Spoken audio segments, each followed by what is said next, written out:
बिस्मिल्लाहिर्रहमानिर्रहीम। कैसे हैं भैया आप लोग? रटना नहीं है, समझना है। सिंटेक्स book board second year chemistry chapter number 2। जी चैप्टर नंबर 2 स्टार्ट हो रहा है और उसका पार्ट 1 जो है वो हम करने जा रहे हैं। पार्ट 1 ये है आपका chemistry of outer transition elements. Chemistry of outer transition elements. Copy pencil ले लीजिए, लेक्चर को नोट करना और मुस्कुराते रहना है। कितने चैप्टर अभी तक हम कर चुके हैं? कंप्लीट चैप्टर नंबर 4 हो चुका, 4, 5, 6, 7, 8, 9 और उसके बाद चैप्टर नंबर 1। ये 8वां चैप्टर जो है वो होने जा रहा है, चैप्टर नंबर 2। इसके बाद चैप्टर नंबर 3 करेंगे और उसके बाद चैप्टर नंबर 10 से आखिर के जो थ्योरेटिकल आसान से चैप्टर हैं वो देख लेंगे हम। आगे बढ़ने से पहले फिर आप लोगों को दोबारा मैं रिमाइंड करा दूं, देखिए प्रॉब्लम ये नहीं है कि आप लोगों को समझ में कुछ नहीं आता। नहीं, समझ में तो आता है यार, ये बात नहीं है, सब समझ में आता है। आप अपने जहन में उस इन्फॉर्मेशन को रख नहीं पाते, आप उस इन्फॉर्मेशन को ऑर्गेनाइज नहीं कर पाते। प्रॉब्लम आपके साथ ये है, ये बात नहीं है कि समझ में नहीं आता। और हमारा दिमाग जो है ना वो बोलता है कि वेल ऑर्गेनाइज्ड इन्फॉर्मेशन को मैं जगह दूंगा। आप वेल ऑर्गेनाइज चलिए। जैसे कि ये जो चैप्टर है इसकी वजह यही है कि मैं बताता हूँ शुरू में कि भाई ये जो बुक में चैप्टर है, चैप्टर नंबर 2, इसके टॉपिक आप देख लें, हर चीज़ वेल ऑर्गेनाइज्ड हो जाएगी। जैसे कि आज हम जो है वो इंट्रोडक्शन देखेंगे, general features of outer transition elements ये देखेंगे। और ये जो जनरल फीचर्स हैं आउटर ट्रांजिशन एलिमेंट्स के, इसमें कोई 8-9 के करीब जनरल फीचर्स हैं जिनको हम प्रॉपर्टीज़ आम लफ्ज़ों में अगर कह लें तो गलत नहीं होगा।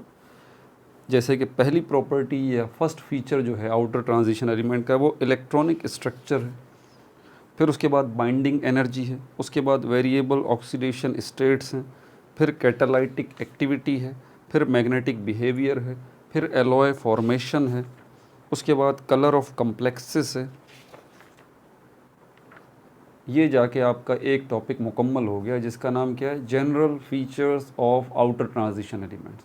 ये 8 जनरल फीचर्स हैं या 8 प्रॉपर्टीज़ हैं आउटर ट्रांजिशन एलिमेंट्स की। ठीक है, देखें वेल ऑर्गेनाइज हो रहा है ना।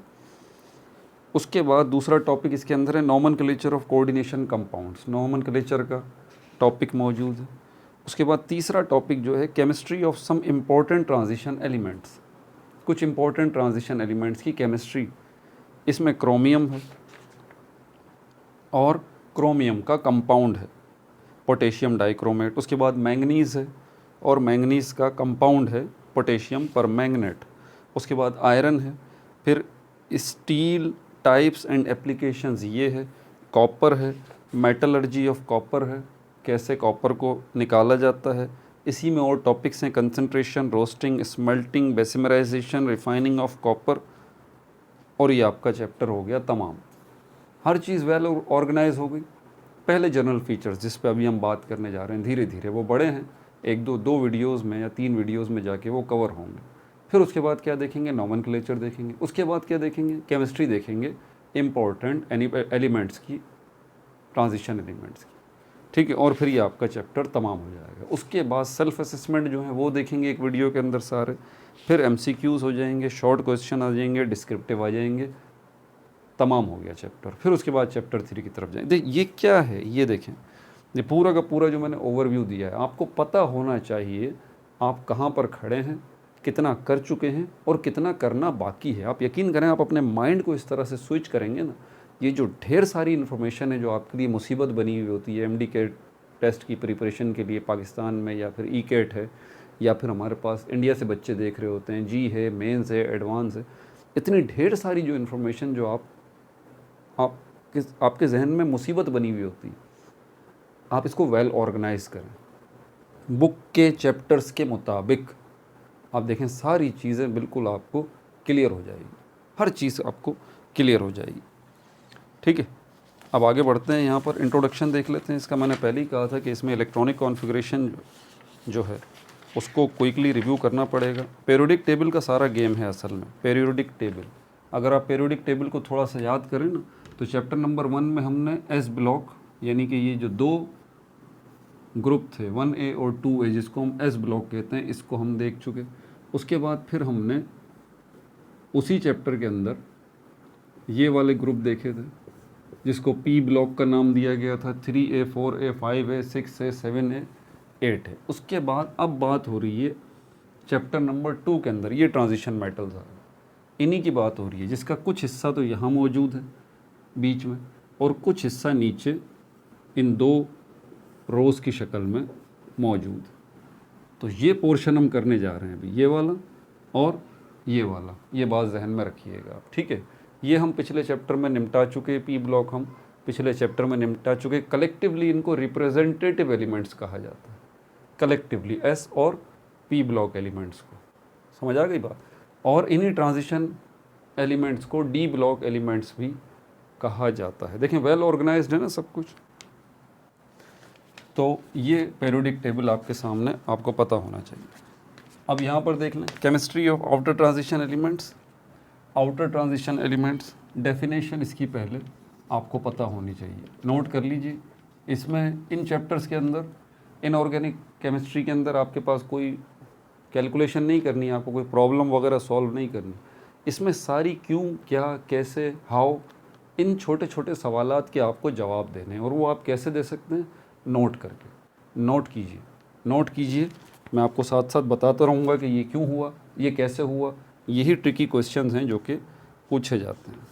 तो यहाँ पर अगर हम देखें, आपसे कोई पूछ लेता है कि भाई ये आउटर ट्रांजिशन एलिमेंट्स जो हैं, जिनको डी ब्लॉक एलिमेंट्स भी कहा जाता है, डी ब्लॉक एलिमेंट्स भी इनको कहा जाता है, ये क्या है। देखिए आसान सा सवाल, आउटर ट्रांजिशन एलिमेंट्स क्या हैं या डी ब्लॉक एलिमेंट्स जो है वो क्या है। तो इसका जवाब है कि भाई ये एलिमेंट्स हैं। बुलेट्स में मैं लिखवाता हूँ, पूरी दास्तान नहीं लिखता, बुलेट्स में होता है। तो यहाँ पर इसकी डेफिनेशन क्या है। पहली बात, ये आउटर ट्रांजिशन एलिमेंट्स या डी ब्लॉक एलिमेंट्स हैं, ठीक है, जिनके डी सब शेल जो है वो partially filled d sub shell, जिनके डी सब शेल जो हैं वो पूरे तरीके से फिल नहीं हुए हुए, ये हैं वो। अब यहाँ पर डी सब शेल की बात करेंगे ना, देखिए मैंने पहले ही कहा था, यहाँ पर इलेक्ट्रॉनिक कॉन्फ़िगरेशन की बात होगी, इस पर मैं आगे बात करूँगा, ठीक है। आगे जो हम फीचर देखेंगे ना इलेक्ट्रॉनिक स्ट्रक्चर का, उसमें ये बात करेंगे। तो हमारे पास सब शेल जो है वो आपको पता है, एस है, ये भी सब शेल है, पी है, ये भी सब शेल है, डी है, ये भी सब शेल है, एफ है, ये भी सब शेल है। सब शेल, एक होता है इंस्पेक्टर, एक होता है सब इंस्पेक्टर। इंस्पेक्टर बड़ा होता है, सब इंस्पेक्टर छोटा होता है। शेल बड़ा होगा, सब शेल छोटा होगा। समझ में आ रही है बात आपको। तो ये सब शेल्स हैं, एस पी डी एफ। तो यहाँ पर जो बात की जा रही है, इन एलिमेंट्स के अंदर जो डी सब शेल्स हैं वो कम्प्लीटली फिल नहीं है। ऐसे एलिमेंट्स जिनके डी सब शेल जो है वो कम्प्लीटली फिल नहीं है, उनको कहा जाता है आउटर ट्रांजिशन एलिमेंट्स या डी ब्लॉक एलिमेंट्स, ठीक है भाई। पोजीशन कहाँ है इनकी पीरियोडिक टेबल में, पोजीशन इन पीरियोडिक टेबल में ये कहाँ है, middle section of periodic table, middle section of periodic table के मिड में जो है ये मौजूद है। इनकी पहचान क्या है, रिकॉग्नाइज्ड एज। इनको कैसे शनाख्त किया जाता है, कैसे पहचाना जाता है, ये दरमियान का हिस्सा हैं। यानी कि कुछ खुसूसियात इनके अंदर एस ब्लॉक वालों की हैं और कुछ खुसूसियात इनमें पी ब्लॉक वालों की हैं। तो ये इनका इंटरमीडिएट है, दरमियान है इनका। रिकॉग्नाइज्ड एज, इनको कैसे जाना जाता है कि ये इनका मिक्सचर है, इंटरमीडिएट कैरेक्टरिस्टिक्स। इनके पास जो है वो इंटरमीडिएट कैरेक्टरिस्टिक्स, यानी कि ऐसी खुसूसियात हैं, characteristics between S block and P block, S block and P block. तो इनकी कैरेक्टरिस्टिक्स जो हैं आउटर ट्रांजिशन एलिमेंट्स की कैरेक्टरिस्टिक, डी ब्लॉक एलिमेंट्स की कैरेक्टरिस्टिक्स, इनकी खसूसियात, इनकी क्वालिटीज़ जो हैं वो क्या हैं, मिक्सचर हैं एस ब्लॉक और पी ब्लॉक का। कुछ खसूसियात एस ब्लॉक जैसी नज़र आएंगी आपको, कुछ खसूसियात इसमें आपको पी ब्लॉक जैसी नज़र आएंगी। ठीक है भाई। अच्छा, called D block elements, called D block elements, इन्हीं फिर आपसे सवाल पूछ लिया जाता है कि भाई इनको जो है वो आउटर ट्रांजिशन एलिमेंट्स को डी ब्लॉक एलिमेंट्स क्यों कहा जाता है। इस क्यों का क्या जवाब है आपके पास, वाई नोट कर लीजिए। बिकॉज दे पजेस मतलब ये रखते हैं, दे possess partially filled D electrons, partially filled d subshells in their valence shell, in their valence shell। इनकी जो वैलेंस शेल हैं उनके अंदर, मैंने कहा ना इंस्पेक्टर सब इंस्पेक्टर, शेल सब शेल, तो अगर हम डी ब्लॉक को कह रहे हैं डी सब शेल, ये किससे ताल्लुक़ रखते हैं, डी सब शेल्स। जैसे कि एस भी सब शेल है, पी भी सब शेल है, डी भी सब शेल है और एफ भी जो है सब शेल है, तो ये एग्जैक्टली किसी न किसी शेल के अंदर है। तो यहाँ पर यही बात की जा रही है कि इनको डी ब्लॉक एलिमेंट्स क्यों कहा जा रहा है, why, because they possess partially filled d sub shells, के इन एलिमेंट्स के अंदर जो शेल्स हैं, उन शेल्स के अंदर जो डी सब शेल्स हैं वो पार्शली फिल्ड हैं। इसी मुनासबत से इनको डी ब्लॉक एलिमेंट्स जो है वो कहा जाता है। ठीक है भाई, आगे देखें और क्या क्या बातें इसके हवाले से।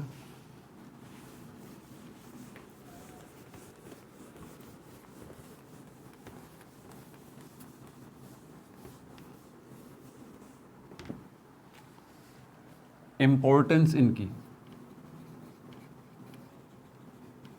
इम्पोर्टेंस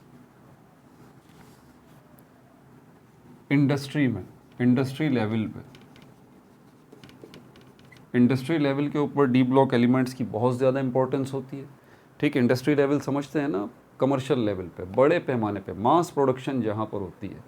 ठीक है, कारोबारी नुक्ता नज़र से बड़े बड़े फैक्ट्री, कारखाने, मिलें, जहाँ पर ये बड़े पैमाने पर चीज़ें, प्रोडक्ट्स बनती हैं। ठीक है, यही प्रोडक्ट्स जो आप इस्तेमाल करते हैं, मैं इस्तेमाल करता हूँ, ये कपड़े हैं, लिबास है, मोबाइल है और ढेर सारी चीज़ें जो हमारी ज़िंदगी में मौजूद हैं। ठीक है, ये कहाँ बन रही हैं, ये इंडस्ट्रीज़ में बन रही हैं। तो इंडस्ट्री के अंदर जो है इसका बहुत ज़्यादा क्या अहमियत है इन डी ब्लॉक एलिमेंट्स की। ठीक है, तो बहुत ज़्यादा इसकी अहमियत है। क्यों अहमियत है भाई, because versatile oxidation states, note कर लीजिए, वर्सटाइल मतलब ढेर सारी ऑक्सीडेशन स्टेट्स हैं, ऑक्सीडेशन स्टेट्स हैं। इसके ऊपर आगे बात होगी ऑक्सीडेशन स्टेट्स के ऊपर, जिस तरह मैंने अभी डी सब शेल को पूरा एक्सप्लेन नहीं किया, इलेक्ट्रॉनिक कॉन्फ़िगरेशन पे बात नहीं कर रहा, आगे चल के करेंगे। तो यहाँ पर हम देखते हैं तो वर्सटाइल ऑक्सीडेशन स्टेट्स हैं। ठीक है, इसीलिए ये इंडस्ट्री के अंदर इनको बहुत ज़्यादा वेलकम किया जाता है। कैटालाइटिक एक्टिविटी है इनकी, कैटालाइटिक एक्टिविटी, इनकी कैटालाइटिक एक्टिविटी की वजह से, इनकी कैटालाइटिक एक्टिविटी की वजह से, इनकी alloy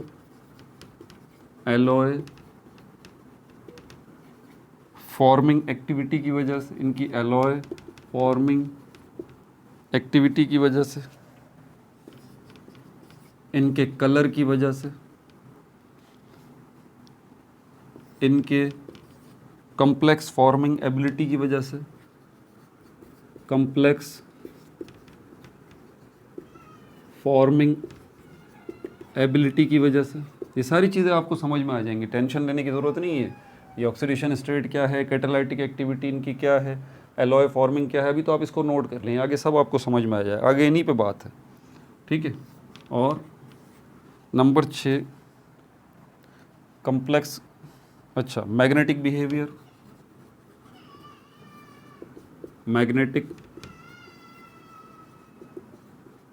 magnetic behaviour electrical conductivity, electrical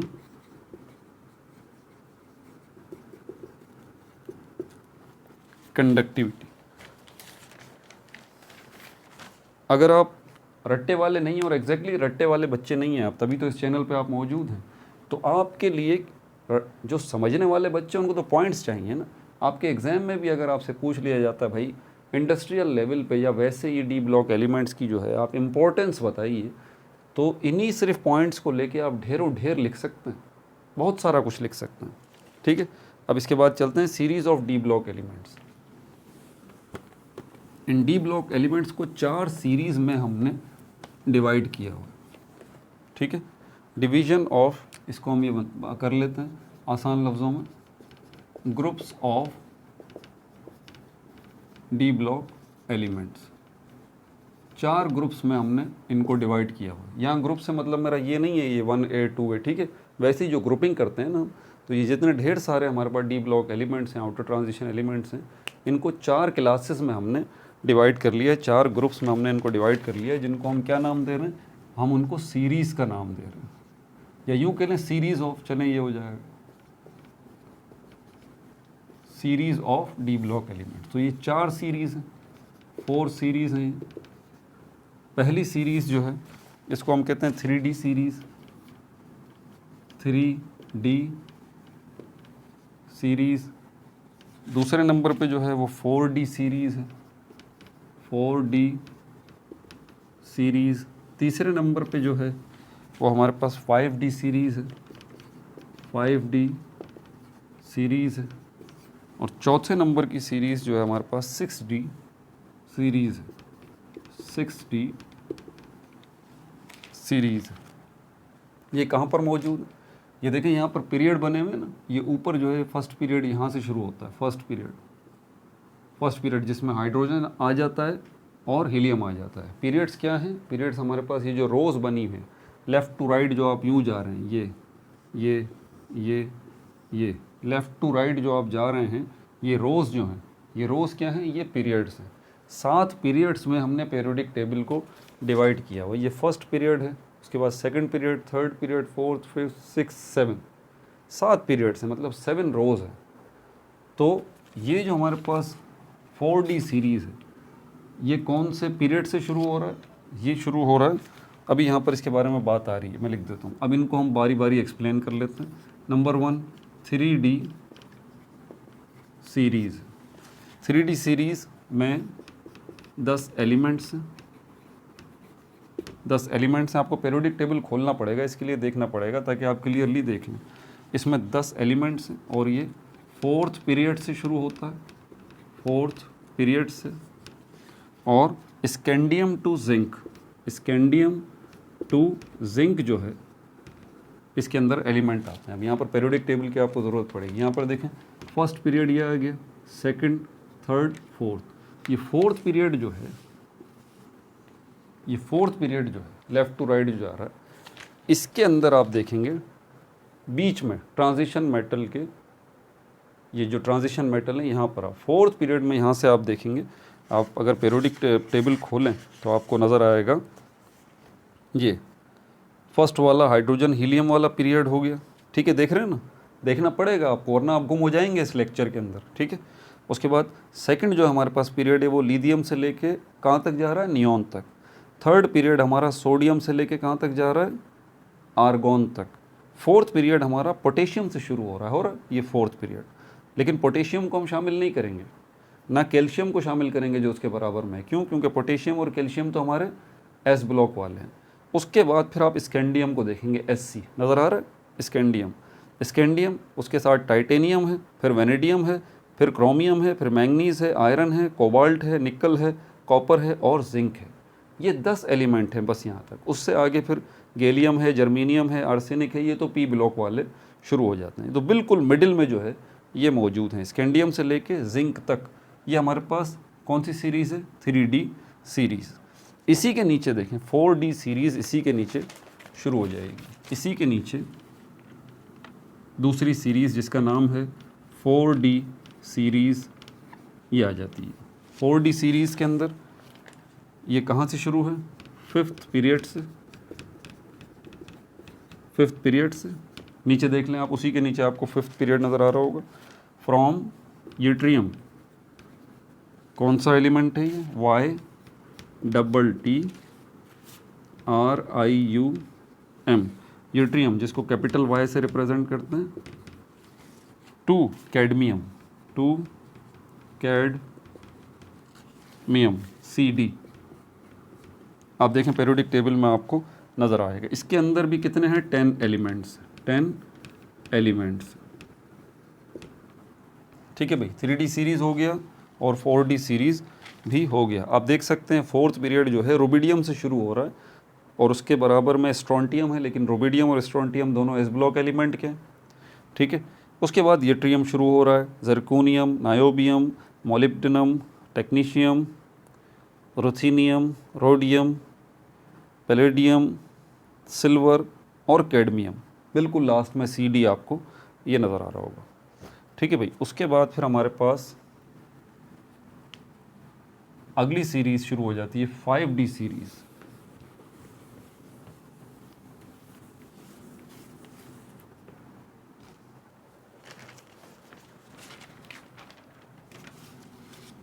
तीसरी सीरीज़ ये है 5D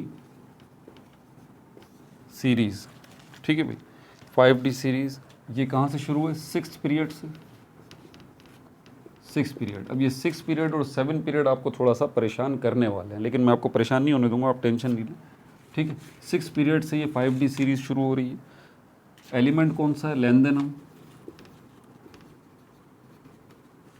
लैंदेनम, capital A small, capital L small A, to mercury, to mercury, H G, H G. अब इसको ज़रा देख लें आप, पीरियोडिक टेबल खोल लें, इसको समझ लें। ये चैप्टर आपके सर पे से गुम जाएगा अगर आप पीरियोडिक टेबल की मदद, पीरियोडिक टेबल नहीं खोलेंगे। ठीक है, तो यहाँ पर आप देखें, आपको 6 पीरियड में सीजियम नज़र आ रहा है, सीजियम के बाद बेरियम है, तो सीजियम और बेरियम तो एस ब्लॉक एलिमेंट के। उसके बराबर में लैंदेनम है, नज़र आ रहा है, लैंदेनम। अब लैंदेनम से आगे जो है वो क्या है? हैफनियम है। आपने हैफनियम पे नहीं जाना। लैंदेनम का एटॉमिक नंबर देखें 57 है, तो यकीनन जो अगला एलिमेंट होगा उसका एटॉमिक नंबर 58 होना चाहिए, लेकिन हैफनियम का एटॉमिक नंबर हम देखते हैं तो वो 72 है। ये क्या मसला है? लैंदेनम 57 और उसके बराबर में हैफनियम 72, तो ये बीच के एटॉमिक नंबर ये कहाँ चले गए? ये नीचे चले गए। बिल्कुल इसी के नीचे आप देखें, लैंदेनम से नीचे आपको ये लैंदेनाइट सीरीज़ नज़र आ रही होगी पूरी की पूरी, जिसमें CE सीरियम आ जाता है। ठीक है, यहाँ भी थोड़ी जो है ना वो प्रिंटिंग में बहुत ब्लर लिखा हुआ है, इस वजह से मुझे सही तरह नज़र नहीं आ रहा, कुछ आई साइड का भी मसला है। ठीक है, वरना इसके फुल वर्ड्स में सबके बताता आपको, ये लैंदेनाइट सीरीज़ के। तो CE सीरियम है, प्रेसीडाइमियम है, न्यूडाइमियम है, प्रोमीथियम है, ठीक है, सेमेरियम है, और आगे EU है, GD है, TB है, DY, HOER, TM, YB, LU। LU के बाद LU का एटॉमिक नंबर देखें 71 है, और LU के बाद दोबारा ऊपर आए आप, लैंदेनम के बराबर में हैफनियम, अब आपको नज़र आ रहा है 72। मतलब 57 से 58 नीचे चला जाता है लैंदेनाइट, 59, 60, 61, 62, 63, 64, 65, 66, 67, 68, 69, 70, 71, और 71 से ऊपर फिर 72 हैफनियम आ गया। हैफनियम के बाद फिर ये आगे जो है टेंटलम आ जाता है, टंगस्टन आ जाता है, रेनियम आ जाता है, ऑस्मियम है, इरिडियम है, प्लैटिनम है, गोल्ड है, और ये मर्क्यूरी आ जाता है। देख रहे हैं आप कितने ये इस तरह से टॉप से नीचे आ रहा है, लैंदेनाइट सीरीज़ पूरी कवर करके दोबारा ऊपर जा रहा है। समझ में आ गई बात? तो ये हमारे पास पूरी 5D सीरीज़ कहलाती है, लैंदेनम टू मर्क्यूरी। उसके बाद फिर हमारे पास चौथी सीरीज़ जो है वो है 6D सीरीज़। 6D सीरीज़ जो है 6D सीरीज़, ये एक्टिनियम से शुरू है, एक्टिनियम कैपिटल A और C actinium to copernicium, to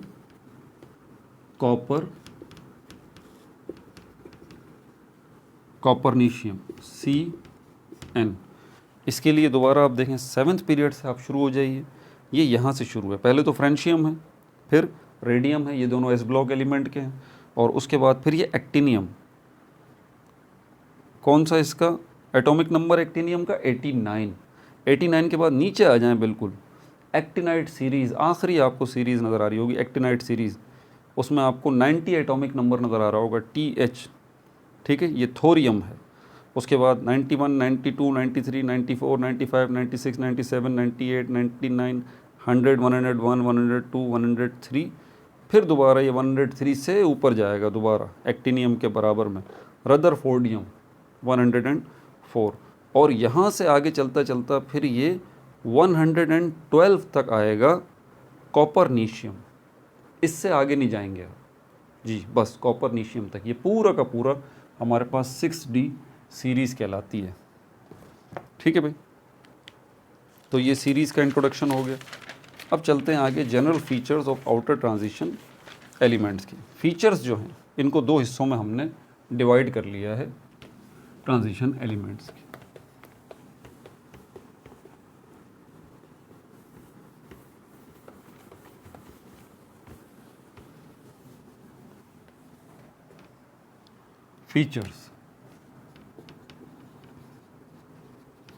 features of outer transition element, ये दो हिस्सों में हमने इसको डिवाइड कर लिया, आउटर ट्रांजिशन एलिमेंट्स, ठीक है भाई। और ये फीचर्स जो हैं हमारे पास कौन कौन से हैं, दो हिस्सों में डिवाइड है, जनरल फीचर्स और special features. Special features, general features के अंदर क्या क्या आ जाता है, metallic lustre,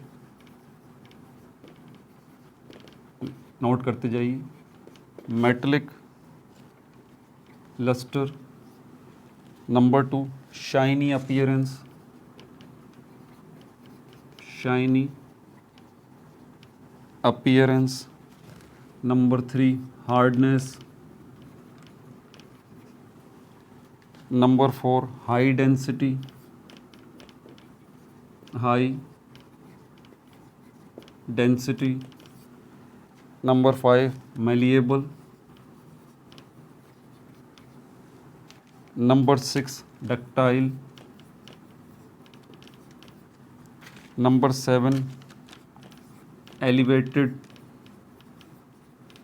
elevated boiling point और melting point. Number 8 atomic radii.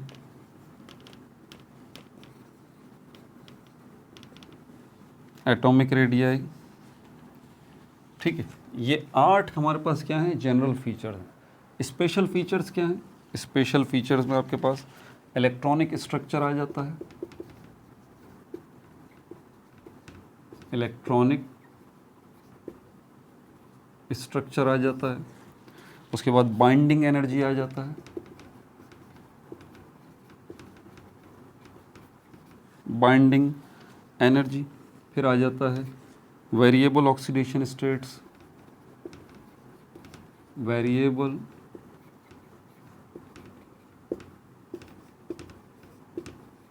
Oxidation states. फिर नंबर 4 पे कैटालाइटिक एक्टिविटी आ जाता है, कैटालाइटिक एक्टिविटी। फिर नंबर 6 पे मैग्नेटिक बिहेवियर आ जाता है, magnetic behaviour, variable oxidation states. Number 5 पे मैग्नेटिक बिहेवियर आ गया। Number 6 alloy formation, alloy formation. Number 7 colour of complexes, colour of complexes.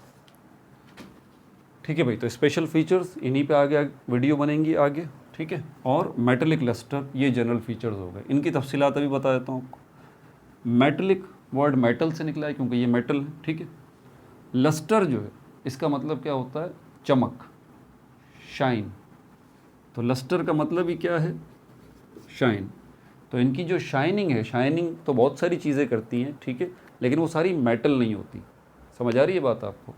तो जो चीज़ें मेटल होती हैं उनका शाइन जो है वो दूसरों से हट कर होता है, दूसरों से हट कर होता है। तो जनरल फीचर्स में इन एलिमेंट्स का एक तो मेटेलिक लस्टर आपको शाइन मिलेगा, दूसरा फिर आगे मज़ीद इसको बता रहा है कि इनकी अपीयरेंस जो होगी, अपीयरेंस मतलब जैसे ही आपको नज़र आएंगे तो शाइन करते हुए नज़र आएंगे। देखें सिल्वर है, गोल्ड है, ये शाइन करते हैं। धूप में अगर आप इनको रख दें ना, या सनलाइट या लाइट जहाँ पर मौजूद हो, तो ये शाइन करते हुए आपको नज़र आएंगे।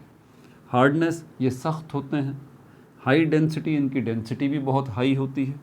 मेलिएबल, मेलिएबल किनको कहा जाता है, मेलिएबल उनको कहा जाता है जिनकी आप शीट्स बना सकते हैं।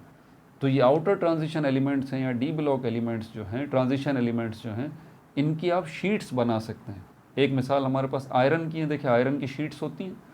तो मेलिएबल का मतलब can be converted into sheets. Ductile, wires बना सकते हैं। तो आप देखिए ये ट्रांजिशन मेटल्स जो हैं, इनकी वायर्स आप बना सकते हैं, तो उनको कहा जाता है डक्टाइल। एलिवेटेड का मतलब होता है बड़ा, बिग, ज़्यादा, हाई। एलिवेटेड का मतलब है यहाँ पर हाई। हाई बॉइलिंग पॉइंट इनका होगा और हाई ही इनका मेल्टिंग पॉइंट होगा। मैं यहाँ हाई भी लिख सकता था, लेकिन आपको अगर कहीं एलिवेटेड लिखा हुआ नज़र आए तो इसीलिए मैंने यहाँ पे लिख दिया ताकि आपको परेशानी नहीं हो। एलिवेटेड का आसान सा मतलब है हाई। तो इनका बॉइलिंग पॉइंट हाई है, मेल्टिंग पॉइंट भी इनका हाई है। एटॉमिक रेडियाई जो है वो जो है वो भी इनका दूसरों से डिफरेंट होता है। एटॉमिक रेडियाई के बारे में मैंने कुछ बात बोली, हाँ मैंने पॉइंट लिखा था, मैंने इसको यहाँ लिखा नहीं। इनका एटॉमिक रेडियाई दूसरों से हटकर है। अगर हम एस ब्लॉक एलिमेंट्स की बात करें और पी ब्लॉक एलिमेंट्स की बात करें तो नीदर एक्सेसिवली लार्ज, क्योंकि आपके जहन में फ़ौरन ये बात आएगी यार सारी चीज़ें हाई हाई हाई आ रही हैं तो एटॉमिक रेडियाई भी इसका बहुत हाई होगा। नहीं, ऐसी बात नहीं है, इसका फ़र्क रखिएगा। नीदर एक्सेसिवली लार्ज, नीदर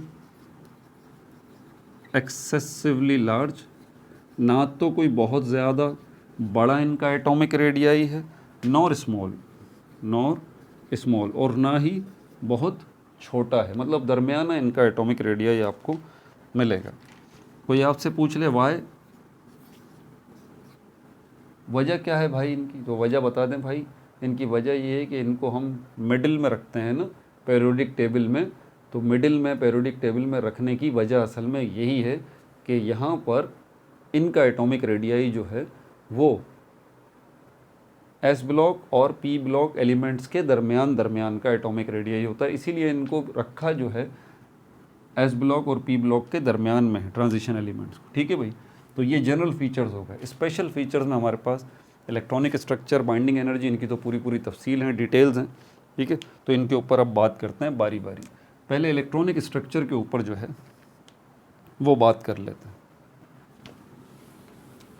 ये कहाँ पर मौजूद है, मैंने आपको बताया ना, ये आपकी बुक के अंदर यहाँ पर ये रहा।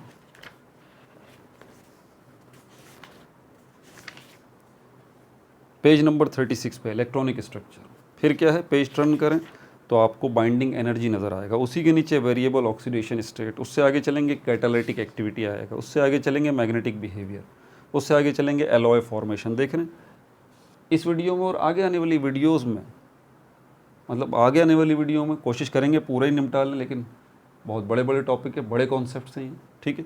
तो ये कम से कम 2 वीडियोज़ और बनेंगी तब जाके ये मुकम्मल होगा काम इसका, ठीक है। तो पहले जो है ये आप इलेक्ट्रॉनिक स्ट्रक्चर की अगर हम बात करें तो इसको ले लेते हैं पहले, इलेक्ट्रॉनिक स्ट्रक्चर, इलेक्ट्रॉनिक स्ट्रक्चर। अब इलेक्ट्रॉनिक स्ट्रक्चर की बात करते हैं तो भाई दोबारा क्विक रिव्यू करना पड़ेगा आपको इलेक्ट्रॉनिक कॉन्फ़िगरेशन को। इलेक्ट्रॉनिक कॉन्फ़िगरेशन क्या है, मेथड है, एक प्रोसेस है। क्या करते हैं आप इसके ज़रिए, आप इस मेथड की मदद से इलेक्ट्रॉन्स को रखते हैं। आपसे पूछा जाए कि इलेक्ट्रॉन्स कहाँ हैं तो आप बोलेंगे इलेक्ट्रॉन्स एटम में है, फिर अगला सवाल आपसे पूछा जाता है कि भाई एटम में इलेक्ट्रॉन्स कहाँ हैं, तो आप बोलेंगे न्यूक्लियस के इर्द गिर्द का जो स्पेस है, क्या है, स्पेस है, यहाँ पर इलेक्ट्रॉन्स मौजूद हैं। ठीक है, ये न्यूक्लियस के इर्द गिर्द का जो स्पेस है ना, इसी स्पेस के हमने मुख्तलिफ नाम रखे, शेल्स, ये नाम रखें। तो शेल क्या है, न्यूक्लियस के इर्द गिर्द मौजूद स्पेस, इसके अंदर इलेक्ट्रॉन मौजूद है। एग्जैक्ट आपको डेफिनेशन शेल की बता रहा हूँ। शेल क्या है, शेल का मतलब क्या है, स्पेस, खाली जगह जहाँ पर इलेक्ट्रॉन्स मौजूद है। अच्छा, ये जो शेल है, ये बड़ा स्पेस है, इसके अंदर मज़ीद छोटे स्पेसेस हैं जिनको हम सब शेल्स कहते हैं, और इन सब शेल्स के अंदर मज़ीद छोटे स्पेसेस हैं जिनको हम ऑर्बिटल्स कहते हैं। ऑर्बिटल्स कहते हैं। अगर इलेक्ट्रॉन की लोकेशन आपसे पूछी जाए ना, तो कहाँ पर होते हैं इलेक्ट्रॉन्स, तो इलेक्ट्रॉन आप कहें एटम में होते हैं। भाई एटम में कहाँ होते हैं, आप कहेंगे न्यूक्लियस के बाहर जो स्पेस है जिनको हम शेल्स कहते हैं, वहाँ पर इलेक्ट्रॉन्स होते हैं। तो वो आपसे बोलेगा भाई क्या बस वहीं पे कहानी ख़त्म हो जाती है, या उन शेल्स के अंदर कोई मज़ीद स्पेस भी है, तो आप बोलेंगे नहीं, उसके शेल्स के अंदर मज़ीद स्पेस, छोटा स्पेस है जिसको सब शेल्स कहते हैं, आपको वहाँ तक जाना पड़ेगा। सब शेल्स के अंदर भी कोई छोटा स्पेस है, हाँ बिल्कुल, सब शेल्स के अंदर भी छोटा स्पेस है जिसको ऑर्बिटल्स कहा जाता है, आपको वहाँ पे जाना पड़ेगा, वहाँ पर आपको इलेक्ट्रॉन्स मिलेंगे। तो एग्जैक्टली एटम के अंदर इलेक्ट्रॉन्स कहाँ होंगे, एटम के अंदर इलेक्ट्रॉन्स हैं, बिल्कुल हैं। कहाँ पर हैं, शेल्स में, बिल्कुल हैं। शेल्स के अंदर, सब शेल्स में, बिल्कुल हैं। सब शेल्स के अंदर, ऑर्बिटल्स में। तो जब हम ये बात करते हैं ना कि एटम के अंदर इलेक्ट्रॉन्स हैं, तो असल में हम कहाँ की बात कर रहे होते हैं कि एटम के अंदर शेल्स में, शेल्स के अंदर जाएं, फिर आप सब शेल्स में, सब शेल्स के अंदर आप जाएं ऑर्बिटल्स में। ये आखिरी सबसे छोटा स्पेस है जहाँ पर इलेक्ट्रॉन जो है वो मौजूद होते हैं, ये बात याद रखिएगा। अब यहाँ जो हमारे पास शेल्स हैं ना, इनके भी साइज़ हैं। छोटे साइज़ का सबसे पहला वाला जो शेल है वो क्या कहलाता है, वो के कहलाता है। इससे बड़ा वाला जो दूसरे नंबर का, ये पहले नंबर का शेल है, दूसरे नंबर का जो शेल है वो एल है, तीसरे नंबर का जो शेल है वो एम है। इनके साइज़ का फ़र्क रखिएगा। ये सबसे छोटा शेल है, उससे बड़ा शेल ये है, उससे बड़ा शेल ये है, उससे बड़ा चौथे नंबर वाला शेल ये है। अब साइज़ का अगर फ़र्क है तो साइज़ का फ़र्क क्यों आ रहा है, इन शेल्स के अंदर मौजूद सब शेल्स की वजह से। ये जो सबसे छोटा वाला शेल है, इसके अंदर एक ही सब शेल है एस। उसके बाद वाला ये दूसरा शेल है एल, इसके अंदर दो सब शेल्स हैं एस और पी। और ये तीसरा वाला जो शेल है, इसका साइज़ इनसे बड़ा क्यों है, इन दोनों से, एम का साइज़ एल और के से बड़ा क्यों है, उसकी वजह क्या है, क्योंकि इसके अंदर तीन सब शेल्स हैं, एस भी है, पी भी है और डी भी है। एन का साइज़ जो है इस शेल का इन तीनों से, के एल एम से बड़ा क्यों है, उसकी वजह यह है कि इसके अंदर मज़ीद जो है, इसमें एस भी है, पी सब शेल भी है, डी भी है और एफ भी है। अब यहाँ पर कहानी ख़त्म नहीं होती। ये जो सब शेल्स हैं इनके साइज़ का भी फ़र्क है। ये जो एस है ये सबसे छोटा सब शेल कहलाता है, ठीक है। इससे बड़ा सब शेल पी है, इससे बड़ा सब शेल डी है, इससे बड़ा सब शेल एफ है। क्यों भाई, इन सब शेल्स के साइज़ में क्यों फ़र्क आ रहा है, ध्यान से बात सुनिएगा। इन सब शेल्स के साइज़ में क्यों फ़र्क आ रहा है, एस जो है सब शेल छोटा क्यों है, पी जो है इससे बड़ा सब शेल क्यों है, डी जो है इससे बड़ा सब शेल क्यों है, एफ जो है इससे बड़ा सब शेल क्यों है, उसकी वजह क्या है, इन सब शेल्स के अंदर क्या है, मज़ीद छोटा स्पेस मौजूद है जिनको ऑर्बिटल्स कहते हैं, ठीक है। अगर हम एस को देखेंगे तो एस के अंदर हमारे पास एक ही ऑर्बिटल है, एस के अंदर हमारे पास एक ही ऑर्बिटल है। और पी के अंदर जो है, यहाँ पे अलग से बनाता हूँ, एस के अंदर हमारे पास एक ही ऑर्बिटल है, पी जो है इसके अंदर हमारे पास 3 ऑर्बिटल्स हैं, ये रहे। डी के अंदर हमारे पास 5 ऑर्बिटल्स हैं, ये रहे। और एफ के अंदर हमारे पास 7 ऑर्बिटल्स हैं, 1 2 3 4 5 6 7। तो आप ये देख लें, वो ये एस सब शेल है, इसके अंदर एक ऑर्बिटल है। पी सब शेल है, इसमें 3 ऑर्बिटल है। डी सब शेल है, इसमें 5 ऑर्बिटल है। एफ सब शेल है, इसमें 7 ऑर्बिटल है, 7 5 3 और 1। अब देखें जब आप के में थे तो उसके अंदर एक ही सब शेल है, मतलब एक ही ऑर्बिटल है, और एक ऑर्बिटल में सिर्फ 2 इलेक्ट्रॉन आ सकते हैं मैक्सिमम। ये जो उल्टे एरो आपको नज़र आ रहे हैं ये इलेक्ट्रॉन्स को रिप्रेजेंट कर रहे हैं। तो एक ऑर्बिटल में सिर्फ 2 ही इलेक्ट्रॉन आ सकते हैं, ठीक है। एस के अंदर क्योंकि एक ही ऑर्बिटल है, इसका मतलब एस में सिर्फ 2 ही इलेक्ट्रॉन आ सकते हैं। पी जो है इसके अंदर क्योंकि 3 ऑर्बिटल हैं, तो इसका मतलब एक ऑर्बिटल में कितने इलेक्ट्रॉन आ सकते हैं? 2। तो 3 ऑर्बिटल हैं तो कितने इलेक्ट्रॉन आ जाएंगे? इसमें 6 आ जाएंगे, इसमें 2 आ जाएंगे क्योंकि एस में एक ही ऑर्बिटल है। पी में 6 इलेक्ट्रॉन आ जाएंगे क्योंकि इसमें 3 ऑर्बिटल हैं। डी को अगर हम देखें तो यहाँ पर हमारे पास कितने हैं? 5 ऑर्बिटल हैं। तो एक में कितने इलेक्ट्रॉन आ जाएंगे? 2 2 2 2 2, कितने हो गए? 10 इलेक्ट्रॉन। तो डी सब शेल वो है जिसके अंदर 10 इलेक्ट्रॉन आ जाएंगे। क्यों आ जाएंगे? 5 ऑर्बिटल। उसके बाद एफ में देखें कितने इलेक्ट्रॉन्स आ जाएंगे? कितने सब शेल, कितने ऑर्बिटल्स हैं? 1 2 3 4 5 6 7, 7 ऑर्बिटल हैं। तो एक ऑर्बिटल में कितने इलेक्ट्रॉन? 2 आएंगे। 1 2 1 2 1 2 1 2 1 2 1 2 1 2, ठीक है। तो टोटल कितने इलेक्ट्रॉन आ गए? 1 2 4 6 8 10 12 14, 14 इलेक्ट्रॉन्स एफ सब शेल में आ सकते हैं। अब हमें ये देखना है कि ये एस पी डी एफ ये सब शेल जो हैं क्या सारे शेल्स में है? पहला वाला जो हमारे पास के शेल है क्या उसके अंदर सारे सब शेल हैं एस पी डी एफ? दूसरा वाला जो हमारे पास शेल है एल, क्या उसके अंदर सारे सब शेल हैं? नहीं, ऐसी बात नहीं है। पहला वाला जो सबसे छोटा शेल है उसके अंदर सिर्फ एक ही सब शेल है एस, और उसमें एक ही ऑर्बिटल आता है, आपको पता है। दूसरा वाला जो शेल है इसके अंदर 2 सब शेल है, ठीक है। एक एस है और दूसरा पी है। फिर एस के अंदर आपको पता है सब शेल में एक ऑर्बिटल आता है।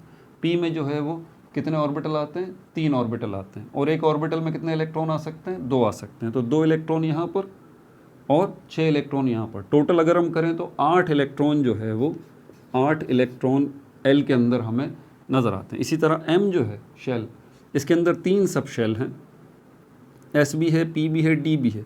एस के अंदर एक ही ऑर्बिटल है तो 2 इलेक्ट्रॉन, पी के अंदर 3 ऑर्बिटल हैं तो 6 इलेक्ट्रॉन, डी के अंदर 5 ऑर्बिटल हैं तो 10 इलेक्ट्रॉन। अब टोटल अगर करें 10 और 6 18 और 2 10 और 6 16, 16 और 2 18, तो 18 इलेक्ट्रॉन जो है वो आ सकते हैं एम के अंदर। इसी तरह एन को देखें तो एन के अंदर एस है, एस ऑर्बिटल भी है, p orbital sub shell, s sub shell भी है, पी सब शेल भी है, डी सब शेल भी है, एफ सब शेल भी है। तो यहाँ पर एन के अंदर आपको पता है एक ही ऑर्बिटल है तो 2 इलेक्ट्रॉन आ सकते हैं। पी में 6 इलेक्ट्रॉन क्यों आ सकते हैं? क्योंकि 3 ऑर्बिटल हैं। डी में 10 इलेक्ट्रॉन क्यों आ सकते हैं? क्योंकि 5 ऑर्बिटल हैं। एफ में 14 इलेक्ट्रॉन क्यों आ सकते हैं? क्योंकि 7 ऑर्बिटल हैं। अब टोटल इनका करें तो 14 और 10 कितने हो गए? 24, 24 और 6 कितने हो गए? 30 और 2 32। तो एन शेल सबसे बड़ा है, ये अपने अंदर जो है वो 32 इलेक्ट्रॉन्स को रख सकता है। समझ में आ रही है बात आपको? ये सारी सिचुएशन। अब चलते हैं आउटर ट्रांजिशन एलिमेंट्स में। हमारे पास जो डी ब्लॉक हमारे पास है, क्यों आखिर उसको डी ब्लॉक कहा जा रहा है? अगर हम बात करें यहाँ पर डी ब्लॉक, तो एक बात तो तय है, डी ब्लॉक एलिमेंट्स के अंदर जितने भी एलिमेंट हैं, ध्यान से बात सुनिएगा, डी ब्लॉक एलिमेंट में जितने भी एलिमेंट्स हैं उनके अंदर ये एम शेल और एन शेल इनका होना तो शर्त है। दोबारा सुन लीजिए, डी ब्लॉक एलिमेंट्स या आउटर ट्रांजिशन एलिमेंट्स या ट्रांजिशन एलिमेंट्स जो हैं उनके अंदर इस वाले सब शेल या इस वाले सब शेल का होना तो शर्त है। क्यों?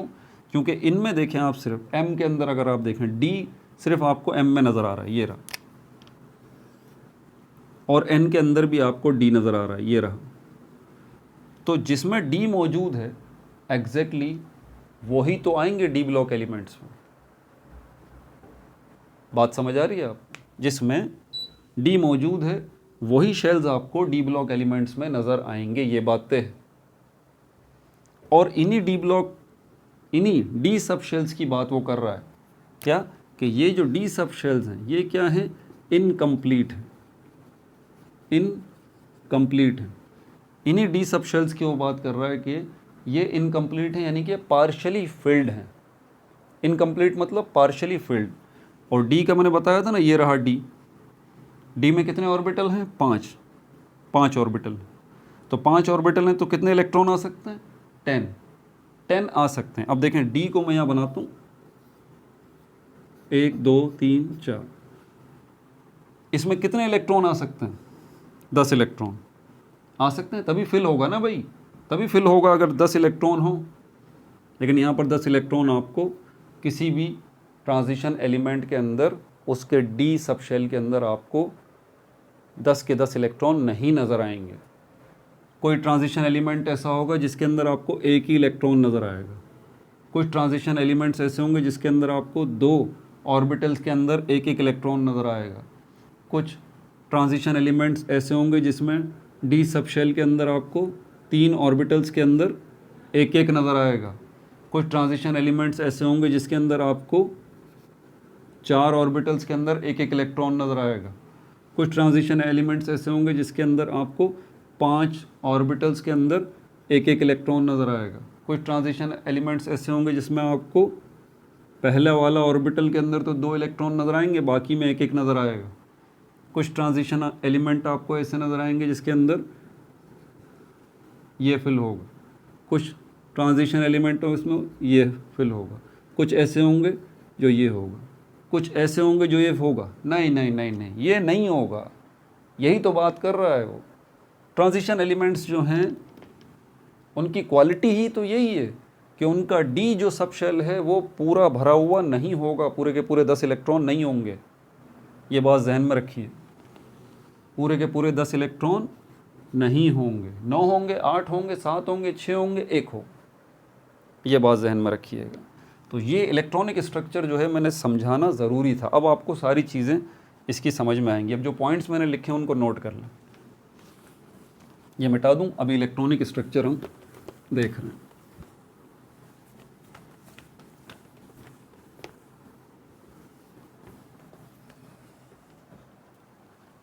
अब इसके पॉइंट्स नोट कर लें, अब आपको सब समझ में आएंगे इसके points. Electronic structure,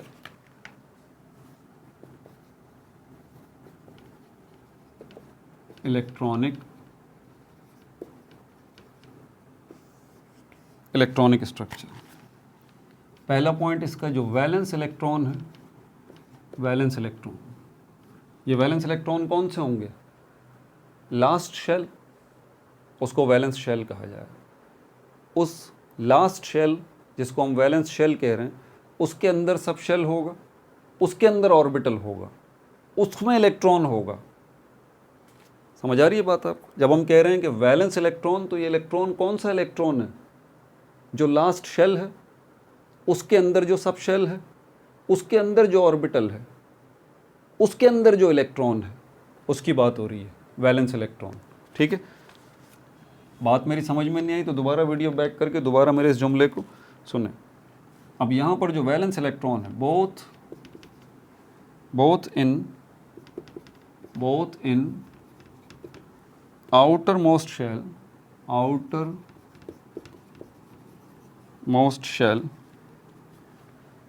and second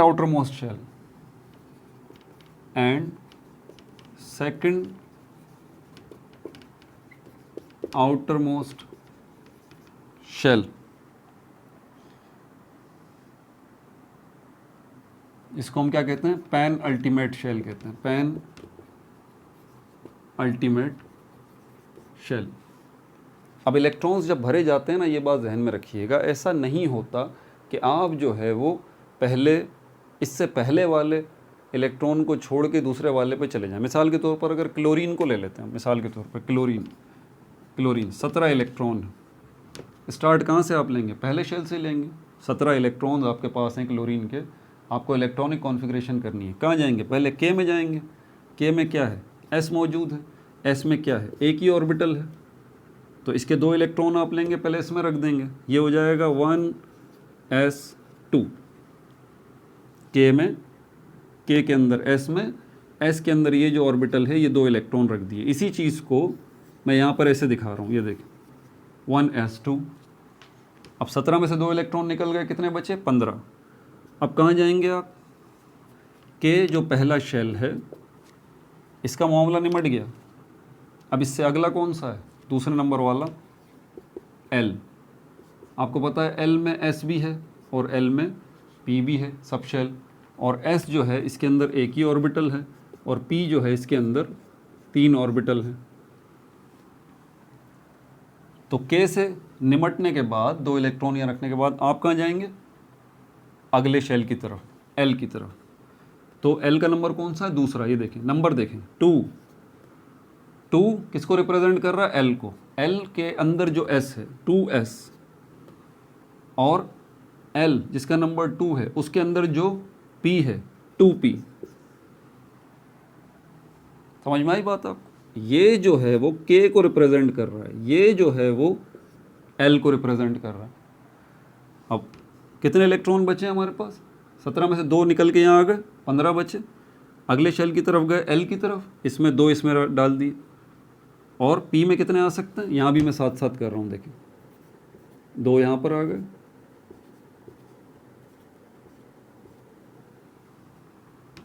और L में जो P है इसमें कितने आ सकते हैं? 6 इलेक्ट्रॉन आ सकते हैं, 3 ऑर्बिटल।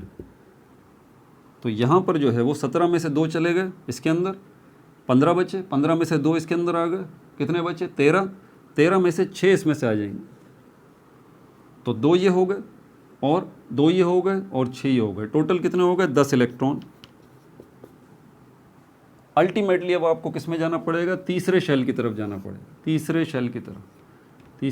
तीसरा कौन सा है? KLM। आपको पता है M के अंदर क्या है? S भी है, P भी है और D भी है।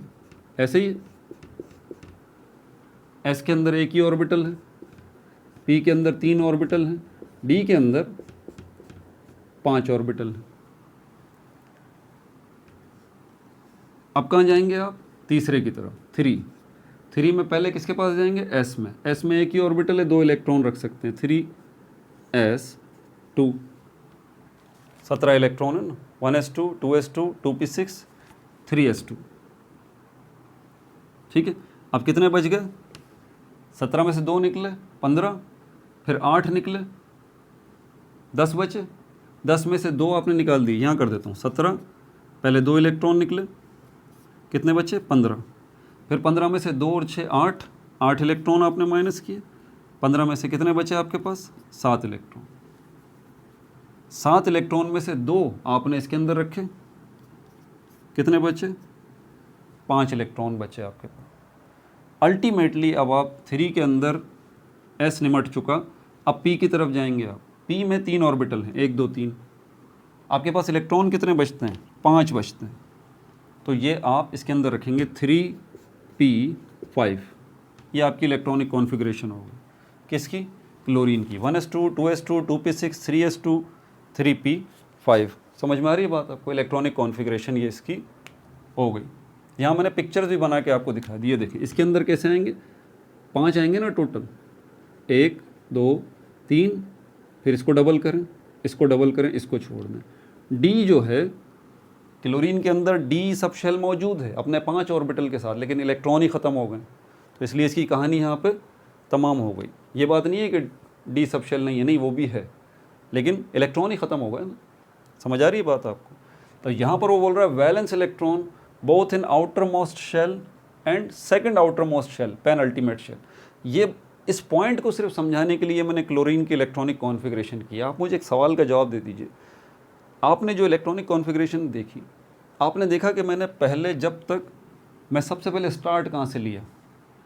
KLM, यही है ना, KLM, ये शेल्स हैं। क्या मैंने L से स्टार्ट लिया? नहीं। क्या मैंने M से स्टार्ट लिया? नहीं। मैंने नंबर 1 K से स्टार्ट लिया। जब ये मुकम्मल हो गया फिर मैं L की तरफ गया हूँ, दूसरे शेल की तरफ। जब ये मुकम्मल हो गया तो मैं तीसरे शेल की तरफ गया हूँ। ऐसी बात है।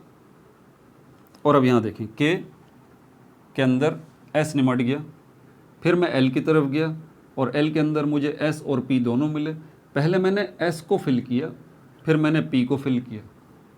ऐसा नहीं हुआ कि मैंने S के अंदर 2 इलेक्ट्रॉन रखे जा सकते हैं, 1 इलेक्ट्रॉन को रखा और आगे बढ़ गया। नहीं, मैंने ऐसा नहीं किया। जब तक मैंने पिछले वाले को फिल नहीं किया मैं आगे नहीं बढ़ा। बहुत टेक्निकल बात समझा रहा हूँ, ध्यान से सुनिएगा। मैंने ऐसा नहीं किया कि इसको तो मैंने अधूरा छोड़ दिया, एस में 2 आ सकते हैं इलेक्ट्रॉन, यहाँ एक रख दिया, बाकी इलेक्ट्रॉन आगे ले गया। नहीं, ऐसा नहीं हुआ। जब तक इसको फिल नहीं किया मैं पी की तरफ नहीं गया, जब तक एस को फिल नहीं किया मैं पी की तरफ नहीं गया, जब तक मैंने 1 के एस को फिल नहीं किया मैं 2 के एस की तरफ नहीं गया, और जब तक मैंने 2 के एस को फिल नहीं कर लिया मैं 2 के पी की तरफ नहीं गया, और जब तक मैंने 2 के पी को फिल नहीं कर लिया मैं 3 के एस की तरफ नहीं गया, और जब तक मैंने 3 के एस को फिल नहीं कर लिया मैं 3 के पी की तरफ नहीं गया। आप तरतीब देख रहे हैं? ये तरतीब आपको क्लोरीन में नज़र आ रही है। क्यों? क्योंकि क्लोरीन बिलोंग करता है P block elements, P block elements. आप डी ब्लॉक एलिमेंट्स की तरफ आएंगे ना तो यहाँ पर आपको चमत्कार नज़र आएगा, अजीब ही मामला नज़र आएगा कि यहाँ पर क्या बोल रहा है कि वैलेंस इलेक्ट्रॉन। अब वैलेंस इलेक्ट्रॉन कौन से होंगे? जो बिल्कुल लास्ट के सब शेल में होंगे। क्लोरीन में सबसे लास्ट वाला कौन सा था? के वाला? नहीं। एल वाला? नहीं। एम वाला। ये आपका वैलेंस शेल है। अब वैलेंस शेल के अंदर सब शेल कौन सा है? क्या एस है? नहीं, ये फिल हो चुका। क्या पी है? जी बिल्कुल, ये रहा पी। इसके अंदर जो इलेक्ट्रॉन है, इसके अंदर जो इलेक्ट्रॉन है, इसके अंदर जो इलेक्ट्रॉन है, ये वैलेंस इलेक्ट्रॉन कहलाएंगे, वैलेंस इलेक्ट्रॉन कहलाएंगे। क्यों? क्योंकि ये आखिरी सब शेल है, आखिरी सब शेल, ये आखिरी शेल है, ये वैलेंस शेल कहलाया, ये इसका वैलेंस सब शेल कहलाया, ये इसके वैलेंस इलेक्ट्रॉन्स कहलाया। क्लियर हो गई बात? और ये भी क्लियर हो गई कि जब तक मैंने ऊपर वाले को फिल नहीं किया मैं आगे नहीं बढ़ा। अब यहाँ पे क्या कह रहा है? Valence electron both in outermost shell and second outermost shell, यानी कि पेन अल्टीमेट शेल, लास्ट से पहला। यहां पर क्या है? ध्यान से सुनिएगा। इस क्लोरीन के केस के अंदर अगर आप देखें, लास्ट वाला कौन सा? ये रहा पी, है ना? ये लास्ट यही है ना? वैलेंस का मतलब ही लास्ट होता है। तो ये क्या है? पी लास्ट सब शेल है, लास्ट सब शेल है पी वाला। इससे पहले वाला जो एस है उसको हम क्या कहेंगे? Second last. ऐसी बात है ना? ये लास्ट सब शेल हो गया पी, और ये जो एस है हमारे पास, ये क्या है? सेकंड लास्ट है। तो सेकंड लास्ट वाला, जिसको पेन अल्टीमेट भी कहा जा रहा है, ये जब तक फिल नहीं हो रहा हम आगे नहीं बढ़ रहे। ऐसा ही है। लेकिन ये सब कुछ जो आपको नज़र आ रहा है ये पी ब्लॉक में नज़र आ रहा है, एस ब्लॉक में नज़र आ रहा है। डी ब्लॉक में ऐसा नहीं होता।